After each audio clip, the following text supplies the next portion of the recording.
Saya setiap hari lah, setiap masa kepada guru-guru saya lah, saya sebut lah, ya Allah Tuanku, kau ampunilah dosa-dosa guru-guru kami, ya Allah. Jadi guru-guru saya ni banyak, daripada zaman sekolah rendah sampai ke sampai sekarang lah. Guru-guru ni banyak ya yang mengajar kita, sama ada secara formal ataupun tidak. Dan semalam saya seronok sangat. Kenapa? Tiba-tiba dapat WhatsApp daripada guru saya di MRSM. Saya ni lah, dia beritahu saya, dia kata terima kasih lah, dia kata apa, ada tazkirah tiap-tiap hari ni, ada sahabat dia yang panjangkan, dia doakan saya lah. Jadi doa daripada guru ni pun satu doa yang dimakbulkan oleh Allah SWT. Baik tuan-tuan, kita ni dah sampai ke penghujung siri tazkirah 5 minit. Penghujung bukan hujung betul-betul. Besok hari terakhir ya, saya akan menyampaikan kuliah ataupun tazkirah ringkas ini. Hari ini kita dah bab 49 ya, anak satu anugerah. Dan insya-Allah besok bab yang terakhir 50. Terakhir untuk siri kita. Buku ini ada 100 bab semuanya. Tuan-tuan, orang bertanya saya sebab saya dah bagi notis daripada semalam lagi. Kenapa nak berhenti? Yang sebenarnya kerana masa kita ni 6.25 ni dah tak sesuai lah. Saya rasa saya jangka lah. InsyaAllah besok kita akan ada pengumuman di mana kita dah boleh solat ke surau dan masjid Allah. Jadi tuan-tuan, subuh ni saya suka, bukan suka lah, memang subuh ni tak boleh jamak dan kasar, tak boleh apa-apa. Kita memang kena pergi semayang ke masjid dan surau atau surau ataupun mana-manalah yang tetap ya. Kalau kita definisikan masjid dan surau ni, bangunan yang tetap, kawasan yang tetap yang dijadikan tempat solat. Itu memadai.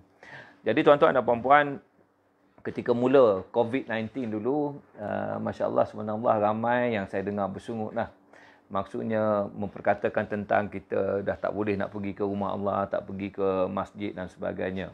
Tetapi bagi saya simple je. Saya punya pandangan, pemerintah minta macam tu, beritahu macam itu, undang-undang macam tu, kita ikut lah. Maka menjadi tanggungjawab pemerintah lah. Dan tak apalah, apa yang boleh kita buat, kita solatlah di rumah. Kita lah jadi imam, kita lah jadi apa kepada keluarga kita. Kot-kot yang itu pun kita tak buat. Itu yang jadi isunya, jadi masalahnya. Sekarang dah nak sampai ke penghujung. Jadi bila kita dapat peluang untuk mengamal menunaikan amal ibadat kita, solat ni, solat 5 waktu ni yang Rasulullah SAW tak pernah tinggal ya, berjemaah di rumahnya. Maka kita buatlah betul-betul. Dapat peluang kita buat betul-betul. Kalau tak boleh, sebab itu kita kena selalu buat yang terbaik, apa yang kita nak dalam hidup kita. Contoh, masa di Madinah ya, saya selalu bagi nasihat mereka yang duduk di Madinah ya, yang rakyat Malaysia lah. Saya kata kita duduk di Madinah ni, beza kita duduk di Malaysia, satu yang besarnya ialah di Madinah ada Masjid Nabawi. Di Shah Alam tak ada Masjid Nabawi. Jadi kalau kita dah kerja kat sini, kita dah belajar kat sini, ambil peluang untuk solat di Masjid Nabawi. Nanti selepas 3 tahun, 4 tahun kita kena balik ke Malaysia, kita akan teringat-ingat bahawa kita pernah diberi peluang untuk duduk di Madinah. Tetapi kita tak gunakan peluang tersebut. Ia bukan wajib. Dia tak ada masalah wajib ataupun sunat ataupun apa. Tetapi peluang, opportunity yang perlu kita ambil. Dah ada, kita ambil peluang tersebut. Masya Allah, subhanallah. Begitu juga kalau kita pergi menunaikan umrah, pergi menunaikan haji. Apa yang kita nak ambil?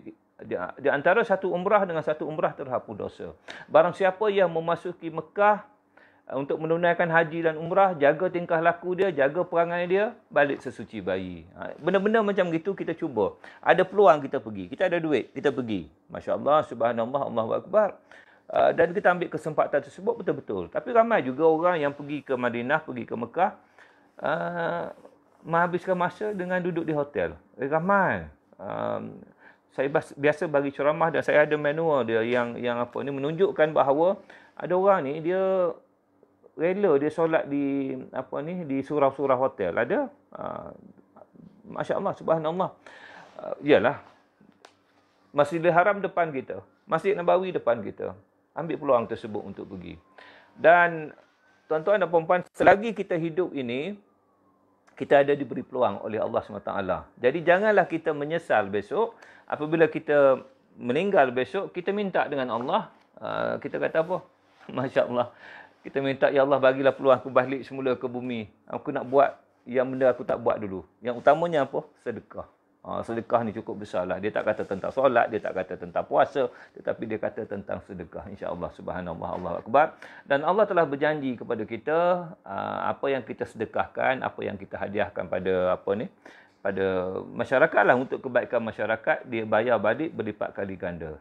Allah kata pada kita, ada tak sesiapa di antara kita yang di antara kamu yang nak bagi pinjaman kepada aku? Pinjaman tu sedekah lah. Kalau zakat wajib. Zakat ni wajib, tak buat berdosa. Pinjaman ni kau nak buat, tak nak buat sudah. Tak ada masalah tu. Tetapi Allah tanya begitu. Sebab apa? Dia nak bayar berlipat kali ganda dan juga dia nak bagi pahala ganjaran. Ini yang dinyatakan. Jadi tuan-tuan dan puan-puan, Masya Allah, subhanallah, kita nak bagi sedekah apa semua ni, bukanlah jumlah dia. Kalau kita gaji sikit, bagi sikit. RM1 dengan RM1,000, kadang-kadang yang RM1 itu lebih besar. Besar dari konteks macam mana? Sebab Allah SWT kata apa? Engkau tidak akan mencapai tahap yang tertinggi dalam amal kebajikan engkau, sehinggalah engkau mendermakan sebahagian daripada benda yang kau sayang. Jadi setengah orang RM1 dia sayang. Setengah orang RM1,000 dia tak sayang.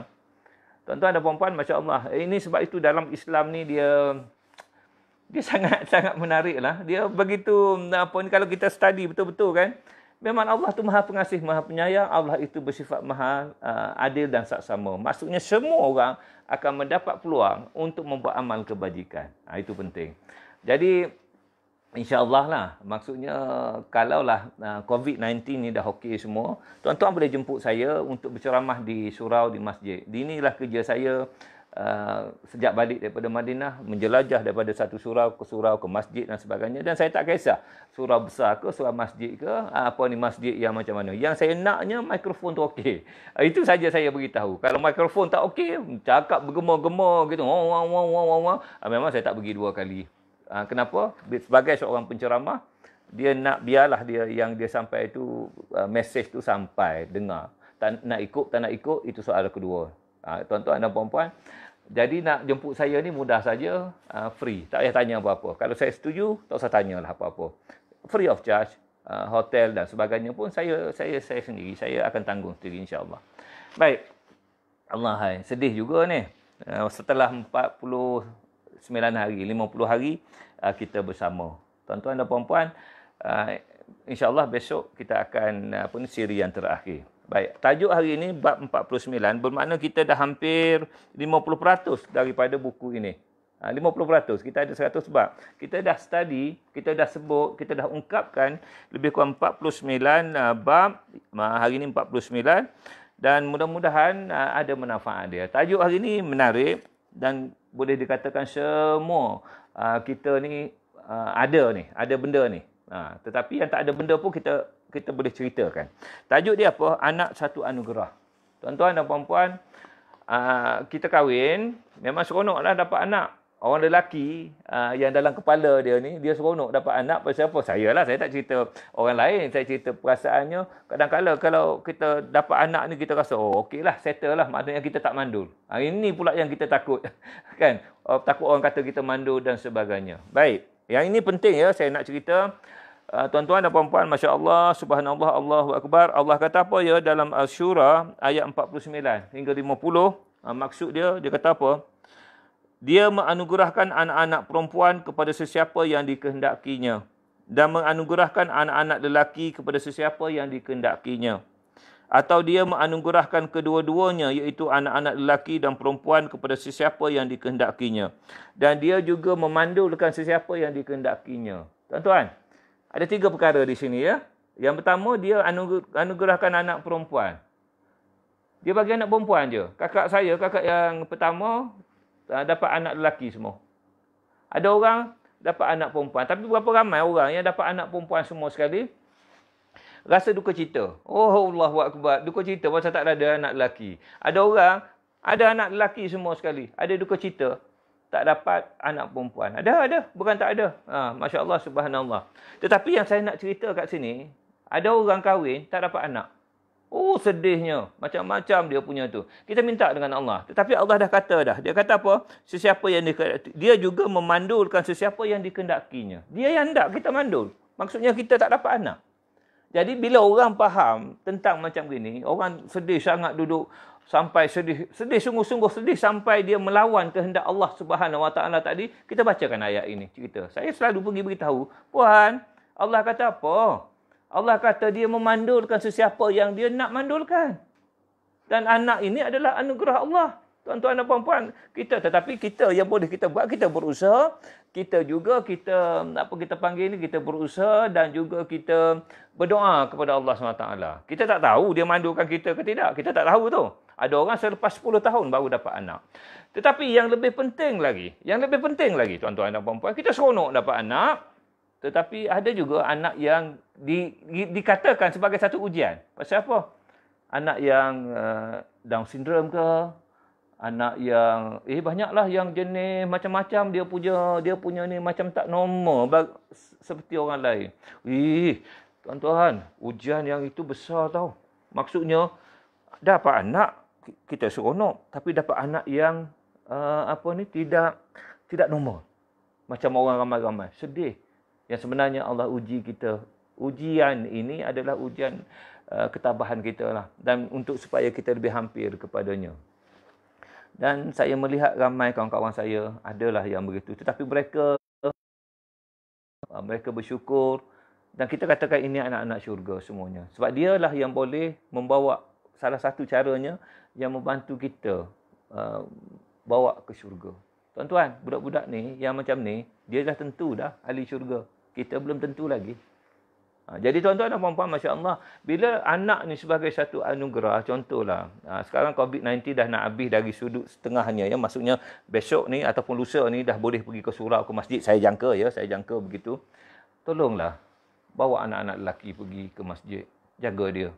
Itu tanggungjawab kita tu, anak lelaki kita bawa ke masjid, bawa ke surau, berjemaah di sana, ajar daripada kecil lagi. Supaya bila dia besar, besok, dia boleh pula bawa anak dia, boleh bawa cucu dia pula.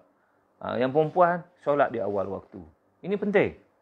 Kita jaga solat dulu, kita jaga dulu. Saya pun duduk kempen orang ni daripada dulu lagi lah. Tentang solat berjemaah ni untuk lelaki dan solat di awal waktu untuk orang perempuan. Jaga yang itu.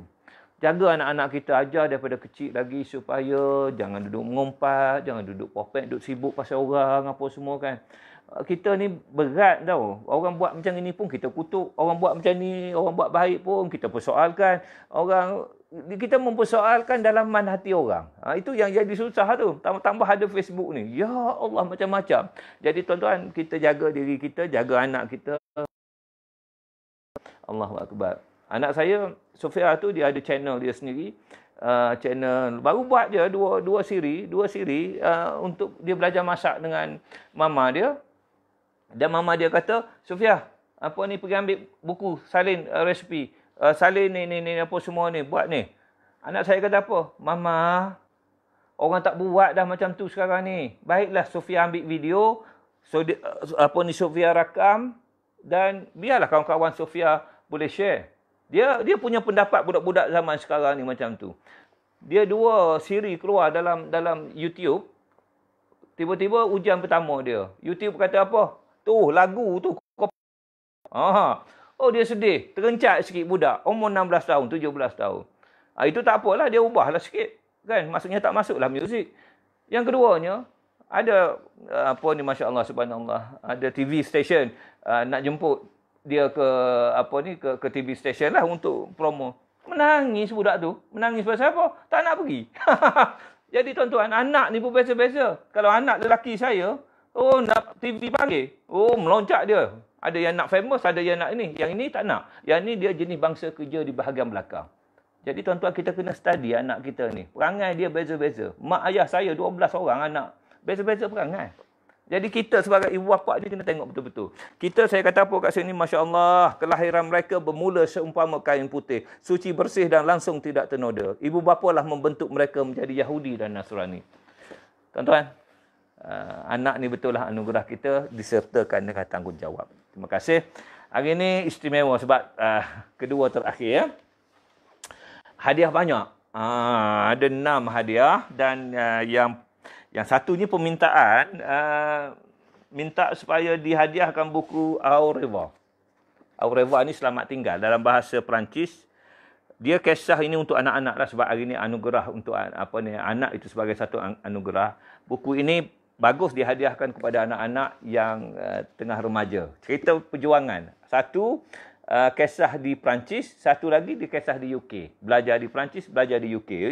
Ini pengalaman yang menarik tuan-tuan. Dan terima kasihlah pada mereka, pada seorang individu ni yang hadiah buku ni. Dia kata, Prof, bagilah pada khalayak tapi jangan sebut nama saya. Saya honor lah tu.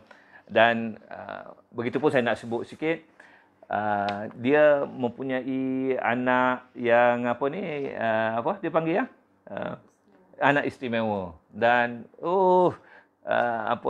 dia menjaga anak ini dengan penuh kasih sayang. Itu yang saya respect sangatlah, saya kenal.